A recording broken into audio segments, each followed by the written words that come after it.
आज के दिन की दो बड़ी तस्वीरें आपके सामने पहले रख दूं और फिर मेहमानों के साथ चर्चा को आगे बढ़ाते हैं।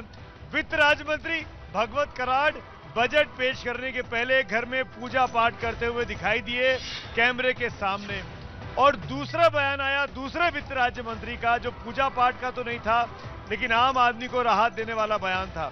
वित्त राज्य मंत्री पंकज चौधरी ने कहा सर्वसमावेशी ये बजट होने वाला है, यानी हर सेक्टर के लिए, हर व्यक्ति के लिए कुछ न कुछ चीजें जरूर रहेंगी जो उसको राहत पहुंचाएंगी।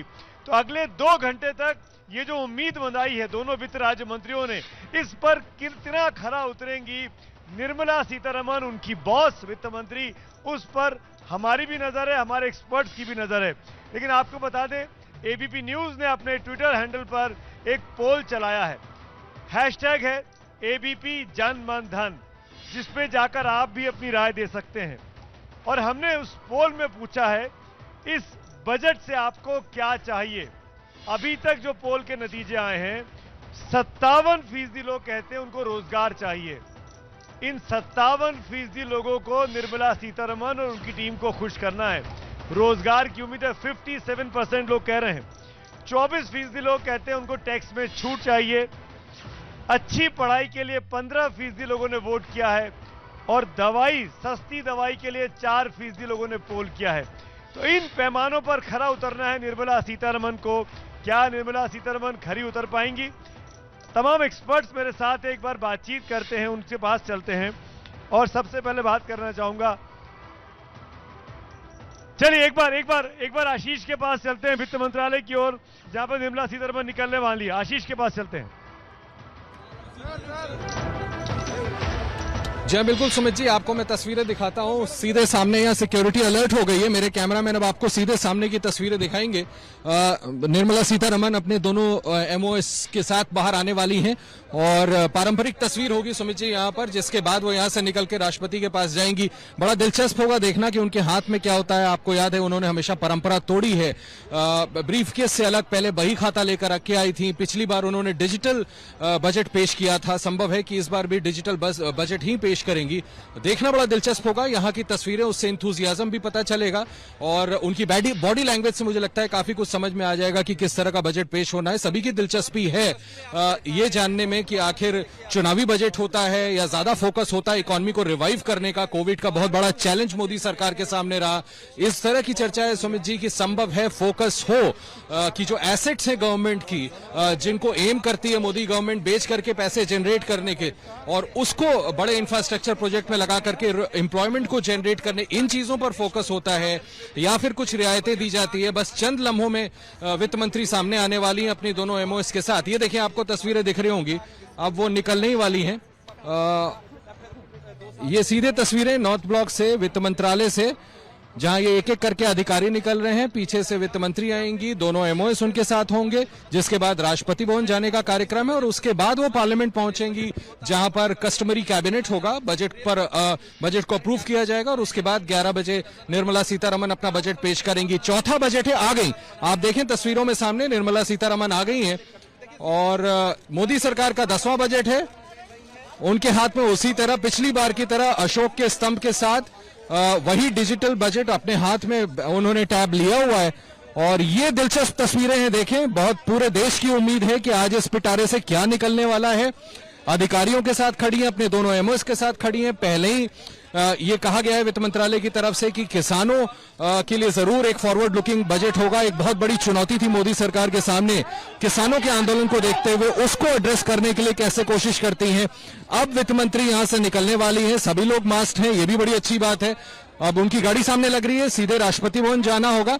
हाथ में वो लाल रंग का टैब उनके पास, अशोक का स्तंभ, ठीक पिछली बार की तरह डिजिटल बजट पेश होने वाला है। ये देखें, ये फोटो अपॉर्चुनिटी के लिए मास्क हटाई जा रही है सुमित जी, और निर्मला सीतारमण को मैं सामने से देख रहा हूं, मुझे लगता है बॉडी लैंग्वेज बिल्कुल कॉन्फिडेंट है, थोड़ी सी स्माइल भी आई उनके चेहरे पर, और जरूर फॉरवर्ड लुकिंग बजट हो सकता है। सभी को ये उम्मीद होगा कि किसी तरह से कुछ ऐसी चीजों को एड्रेस किया जाए जिससे इकोनॉमी रिवाइव हो सके, एम्प्लॉयमेंट जनरेट हो सके। और बड़ा दिलचस्प होगा, जिसका जिक्र मैं पहले कर रहा था सुमित जी, कि क्या ये चुनावी बजट होता है। अभी तक का जो मोदी सरकार का ट्रेंड देखा गया है, ऐसा नहीं हमने देखा है कि हर बार चुनावी बजट ही पेश किया गया हो, लेकिन इस बार बड़ा क्रूशियल है। 5 राज्यों में चुनाव है, जिसमें उत्तर प्रदेश सबसे ज्यादा क्रूशियल है। तो क्या उसको फोकस किया जाता है या सिर्फ और सिर्फ ध्यान रहेगा इकोनॉमी को किसी तरह लॉन्ग टर्म में रिवाइव करना। अब निकल रही हैं वित्त मंत्री, आप देखें उनकी गाड़ी में बैठ रही हैं, उनके पीछे एमओएस की गाड़ियां हैं, सीधे राष्ट्रपति भवन के लिए जा रही है, शिष्टाचार भेंट करेंगी और उसके बाद सीधे संसद भवन जाएंगी, जहां पर कैबिनेट की मीटिंग होगी। और उसके बाद 11 बजे निर्मला सीतारमण अपना चौथा और मोदी सरकार का 10वां बजट पेश करने वाली हैं। ये सामने की तस्वीरें, आहिस्ता आहिस्ता करके गाड़ियां आगे बढ़ रही हैं और अब ये यहां सामने नॉर्थ ब्लॉक से निकल करके सुमित जी सीधे राष्ट्रपति भवन की तरफ निकली है। राष्ट्रपति से मुलाकात भी क्रूशियल रहेगी और फिर वहां से सीधे संसद भवन के लिए निकलेंगे। पीछे पीछे उनके सभी अधिकारी जो कि पार्लियामेंट के लिए निकलेंगे। मैं कोशिश करता हूं आपको चंद लम्हों में राष्ट्रपति भवन की उनकी तस्वीरें दिखाने की भी। फाइनली यहां से बिल्कुल आशीष, इन तस्वीरों में हम देख पा रहे हैं निर्मला सीतारमण अपनी पूरी टीम के साथ राष्ट्रपति भवन के लिए निकली हैं। दोनों मंत्री, वित्त मंत्री और वित्त राज्य मंत्री राष्ट्रपति के पास जाएंगे। बजट की कॉपी उनको दी जाती है, डिजिटल बजट है जैसा कि आप कह रहे हैं। पिछली बार की तरह टैब उन्होंने अपने उस लाल रंग के कपड़े में जिसपे अशोक स्तंभ बना हुआ है उसमें लेके निकली हैं। और फिर राष्ट्रपति को बजट की कॉपी देने के बाद पार्लियामेंट आती है, जो प्रोसेस है, और पार्लियामेंट आकर कैबिनेट में बजट पेश होता है। कैबिनेट बजट को पास करता है और फिर वो कैबिनेट का बजट पास किया हुआ संसद में रखा जाता है, संसद में पढ़ा जाता है, सार्वजनिक किया जाता है। ये अगले 2 घंटे का, 1.5 घंटे का खेल है जिसपे पूरे देश की निगाहें हैं। इन सबके साथ साथ मैं चर्चा भी करता हूं। कुमारदीप मेरे साथ है। कुमारदीप उठिए, कुर्सी छोड़िए भाई, बाहर चलिए, हम यहाँ बात करेंगे। चाय समोसा मिल रहा है, आपको क्या पसंद है, क्या खाना चाहेंगे आप? कचौड़ी खाएंगे या कुछ और चलना है? ये तो बंद है। ये बंद क्यों है? बंद है, आगे चलते हैं। आइए कुमार, मैं आपसे ये पूछना चाहता हूँ, इकोनॉमी को रिवाइव करने के लिए आपको गाजर का हलवा खिलाते हैं, थोड़ा सा गाजर का हलवा दीजिए ना, इनको खिलाइए, क्या कैसे परिस्थितियां बदलेंगी, क्या लगता है? देखिए, एक बात जिस पर ज़्यादा जोर दिया जा रहा है, जो कि कॉमर्स मिनिस्ट्री ने भी जिसके बारे में बार बार कहा है कि इस बार कॉमर्स सेक्टर से जुड़ी बहुत सारी, कॉमर्स में क्या है, एक्सपोर्ट्स, इंडिया का एक्सपोर्ट्स, कल जो आर्थिक सर्वेक्षण आया है उसमें आपने देखा है कि भारत $400 बिलियन का जो एक्सपोर्ट टारगेट है वो पूरा करने के रास्ते में बिल्कुल 90% तक पहुंच चुका है। ये और भी अच्छे तरीके से होगा, और भी रोजगार आ सकते हैं अगर, और लोग मुंह भी मीठा करवा लीजिए। आप हलवा खाइए, लेकिन मैं मीठा करवा दर्शकों को बता दूं, इस बार बजट में हलवा सेरेमनी नहीं हो पाई, कोविड की वजह से मिठाई बांटी गई। आप लेकिन हलवा जरूर खाइए, पूरा कोविड प्रोटोकॉल को ध्यान रखकर बनवाएगा। और सबसे बड़ी जरूरत जो है वो है कि भारतवर्ष को दुनिया के अर्थव्यवस्था से जोड़ने के लिए जो कस्टम्स ड्यूटी है, खासकर इलेक्ट्रॉनिक्स प्रोडक्ट्स पर, ऑटो कंपोनेंट्स पर, उसको एक सीमा तक लाने की जरूरत है, तकरीबन 5% करने की जरूरत है, ये ना कि सारी फिनिश्ड प्रोडक्ट्स में हो। तो तभी भारतीय जो गुड्स हैं या भारत में प्रोडक्शन की क्षमता बढ़ेगी और पीएलआई जैसी स्कीम्स काम आएगी। तो इसकी एक उम्मीद की जा सकती है। इतना है सरकार के पास, इतना स्कोप है करने की? बिल्कुल है, क्योंकि पीएलआई स्कीम्स लाई गई है। आपने देखा है 13 सेक्टर्स में पीएलआई स्कीम्स आई है। भारत, और जहां हम बैठे हुए हैं ये नोएडा, ये एक इलेक्ट्रॉनिक्स एक्सपोर्ट्स का हब बन गया है। तो ये याद रखिएगा, इसमें यहाँ से मोबाइल फोन्स तमाम दुनिया को जा रहे हैं। तमाम बैंड बजाइए, क्यों खड़े हैं शांत? आप बजा सकते हैं। मैं जानता हूँ आप लोगों की स्थितियां ठीक नहीं है, लेकिन कोशिश करिए। हरवीर जी हमारे साथ हैं, हरवीर जी हमारे साथ हैं, और आपसे मैं ये पूछना चाहता हूं हरवीर जी, आपको क्या चाहिए इस बजट से, मोदी जी से, निर्मला सीतारमण जी से? देखिए, ये बजट जो है, यहाँ आइए ना, कचौड़ी हाँ, कचौड़ी बनाते रहो यार। देखिए सही जगह आप लेकर के आए हैं कि भोजन, महंगाई सबसे बड़ी समस्या इस वक्त है देश भर में, और उससे मसला जुड़ता है किसान का। अगर एग्रीकल्चर सेंट्रिक बजट होगा तो ही इस इकोनॉमी का उद्धार होगा, रोजगार होगा, लोगों को काम होगा, किसान मजबूत होगा। और ये बात फैक्ट है कि सरकार के पास अच्छा लीवरेज है, बहुत पैसा बनाया है उन्होंने टैक्स में, तो बेहतर है कि लोगों को उस टैक्स को थोड़ा सा उनकी जेब में रहने दें, जो उनके लिए भी अच्छा है और देश के लिए भी अच्छा है। आप कचौड़ी पकड़िए अपनी, चम्मच दीजिए इनको, कैसे खाएंगे? हाँ, वो चम्मच दीजिए, लीजिए, आइए। आप बैठिए। यामिनी जी अगले मेहमान के पास चलेंगे। यामिनी जी आपको भी कैसे दूंगा मैं, उठिए। ऐसे आप बैठे बैठे कैसे काम चलेगा? हम लोग इतने सालों से बजट एक साथ कवर करते रहे हैं, आप क्या खाना चाहेंगी? किस स्टॉल पर चले? आपको चाय पीना चाहेंगी? चाय पीते हैं आपके साथ, क्योंकि चाय की चर्चा इस देश में बहुत हो रही है। आपको लगता है मिठास होगी आज के बजट में? जी बिल्कुल होगी। कोशिश किया जाएगा कि इकोनॉमी को पूरी तरीके से गति दी जाए और जो इकोनॉमिक रिकवरी प्रोसेस चल रहा है उसको फिस्कल सपोर्ट दिया जाए। इतना लीवे है सरकार के पास, इतना स्कोप है कि इतना कुछ कर सके? 2 साल में इतना कुछ झेला है हम हमारी इकोनॉमी।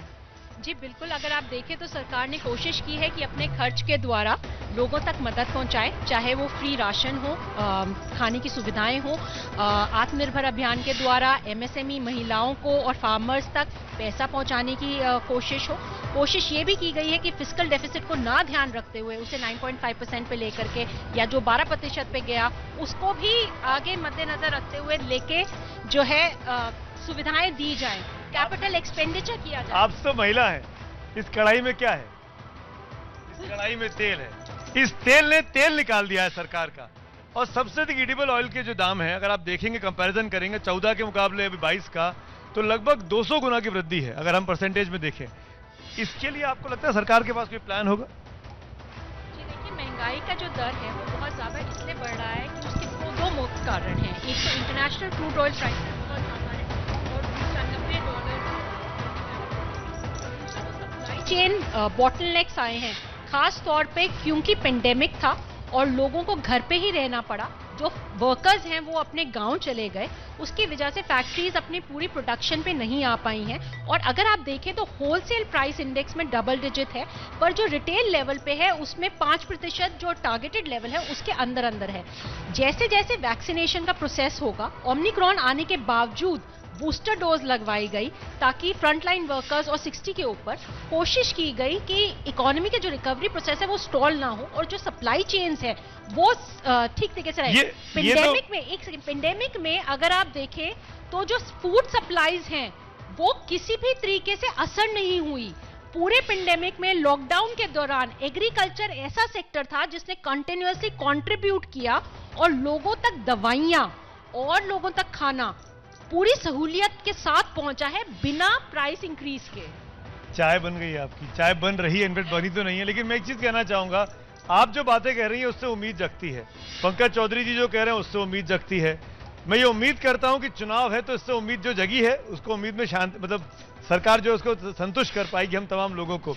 लेकिन एक चीज मैं जानना चाहूंगा, आपने कितना अपने बजट में कटौती की है इन 1-1.5 साल में, आपने अपने खुद के बजट में? जी देखिए, सभी कहीं की है कि नहीं की है? जी सभी ने बहुत ध्यान से खर्च किया है क्योंकि अनसर्टेनिटीज है, लोगों को नहीं यही पता। तो मेरा सवाल है, इस अनसर्टेनिटी से बाहर निकालने के लिए सरकार के पास कोई प्लान है, भरोसा है क्या? अब हम खर्च करने को तैयार है, अब आप खर्च करिए, आप जब खर्च करेंगे तो इकोनॉमी का पहिया चलेगा। जी इकोनॉमिक रिकवरीज वैक्सीनेशन के द्वारा जो लोगों के स्वास्थ्य को ध्यान रखते हैं और कोशिश की गई है कि जो ये महामारी है इसका असर लोगों तक ना पहुंचे और वो अपना काम कर सके और पैसा कमा सके, उसके लिए जो इकोसिस्टम डेवलप हुआ है, चाहे वो डिजिटलाइजेशन के माध्यम से हो, स्टार्टअप कंपनीज को स्टार्ट करने के माध्यम से हो, कैपिटल एक्सपेंडिचर इंफ्रास्ट्रक्चर के माध्यम से हो, वो सब दिया गया। रुमाना भी जुड़ गई है। रुमाना देखिए ना, मैं ऋतु जी को लेकर आई हूँ और ऋतु जी और मैं यही बात कर रहे थे कि साहब महंगाई इतनी बढ़ रही है, ये खासतौर से खाने का तेल, घर का बजट पूरा बिगड़ चुका है।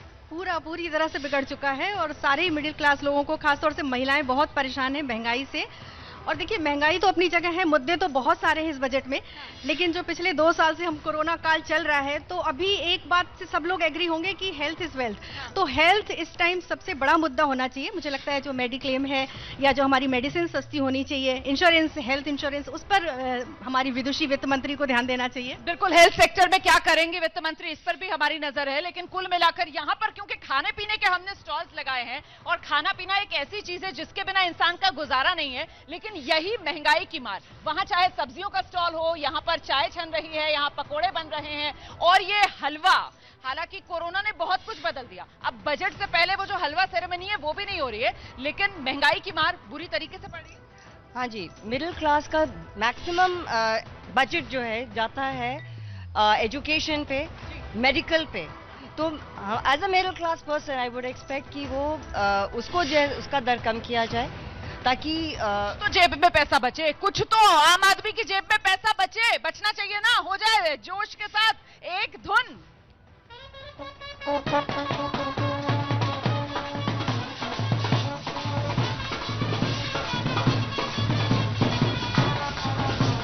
और ये लीजिए अब बिल्कुल। और यहाँ देखिए आप, ये क्योंकि हेल्थ सेक्टर को लेकर बहुत लोग कंसर्न हैं। Doctor DK Gupta Felix hospital के हमारे साथ इस वक्त जुड़ गए हैं। आपकी उम्मीद क्या है बजट से? देखिए, पिछले 70 सालों से किसी भी सरकार ने कोई काम नहीं किया था हेल्थ सेक्टर। अगर हम बात करें अपने देश की तो लगभग 1.2% ऑफ जीडीपी हम लोग खर्च कर रहे थे। जो ब्रिक्स कंट्रीज हैं, जो डेवलपिंग कंट्रीज हैं, WHO कहता है वो 5% करना चाहिए, उसमें इंडिया का सबसे कम था। अगर हम विकसित देशों की बात करते हैं, जो इटली जो धराशायी हो गया था, यूएस जो पैंडेमिक से जूझ रहा था, अपने देश का बताओ ना, आज क्या उम्मीद कर रहे हो बजट से? कम से कम 3% जीडीपी का हमें खर्च करना चाहिए सरकार को। और इंश्योरेंस जो लोग ले रहे हैं, हेल्थ केयर इंश्योरेंस ले रहे हैं, उनको सब्सिडीज देनी चाहिए, उनको टैक्स डिडक्शन देनी, आईटी एग्जेम्पशन मिलना चाहिए, स्किल डेवलपमेंट में काम करना चाहिए, नए मेडिकल कॉलेज खोलने चाहिए, नए स्किल डेवलपमेंट के प्रोग्राम्स करने चाहिए, जो अपने डिस्ट्रिक्ट हॉस्पिटल उनको अपग्रेड करना चाहिए। जितने भी आपने तो पूरा ख्वाहिशों का पिटारा यहाँ पर खोल दिया डॉक्टर साहब। बाकी सेक्टर्स का भी ख्याल रखना है यहाँ पर। और जरा चलते हैं जल्दी से, शिरीन मेरी सहयोगी मौजूद है, जानते हैं शिरीन से क्या है अलग अलग सेक्टर्स को आज के बजट से उम्मीद। शिरीन? बिल्कुल रोमाना, क्योंकि लगातार हर कोई उम्मीद कर रहा है, तो हमने आसान शब्दों में अपने दर्शकों को समझाने के लिए कुछ ग्राफिक्स तैयार किए हैं, जिनमें हम सारे वर्ग की बात करेंगे। हम ये बात करेंगे कि आखिर कौन क्या उम्मीद कर रहा है, किसको क्या मिल सकता है। सबसे पहले हम बात कर लेते हैं शहरों में रहने वाले लोग, जिनकी संख्या है 49 करोड़, और वो ये सोच रहे हैं कि क्या मिलेगा उनको, नौकरी और बेहतर इंफ्रास्ट्रक्चर से जुड़ा हुआ क्या हो सकता है निर्मला सीतारमण के पिटारे में। इसके बाद अगर मैं गांव में रहने वाले लोगों की करूं तो देखिए उनकी संख्या है 91 करोड़, और क्या मनरेगा के लिए खर्च जो है वो बढ़ाया जाएगा, उम्मीद इस बात को लेकर। अब हम कामगार लोगों की बात कर लें, इनकी संख्या है 41 करोड़। 41 करोड़ कामगार ये चाहते हैं कि क्या उनकी सामाजिक सुरक्षा जो है वो बढ़ेगी, क्या सैलरी में ठीक ठाक बढ़ोतरी होगी, इस बात को लेकर उम्मीदें बंधी हुई है वित्त मंत्री से। किसानों का जिक्र कोई कैसे भूल सकता है, संख्या 15 करोड़। 15 करोड़ किसान आज ये सोच रहे हैं कि खेती के लिए आखिर इस बजट में क्या होगा उनके लिए खास। किसानों की आमदनी जो बढ़ाने की बात सरकार करती है, क्या दोगुनी कब होगी, जिसको लेकर लगातार ये बात कही जाती रही है।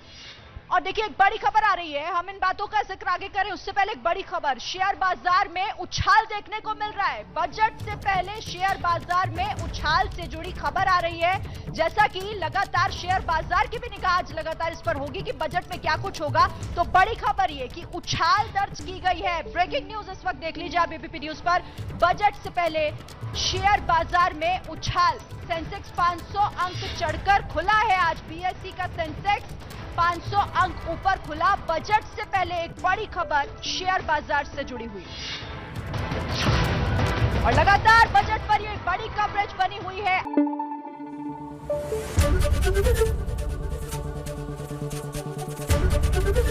एबीपी न्यूज आपको रखे आगे।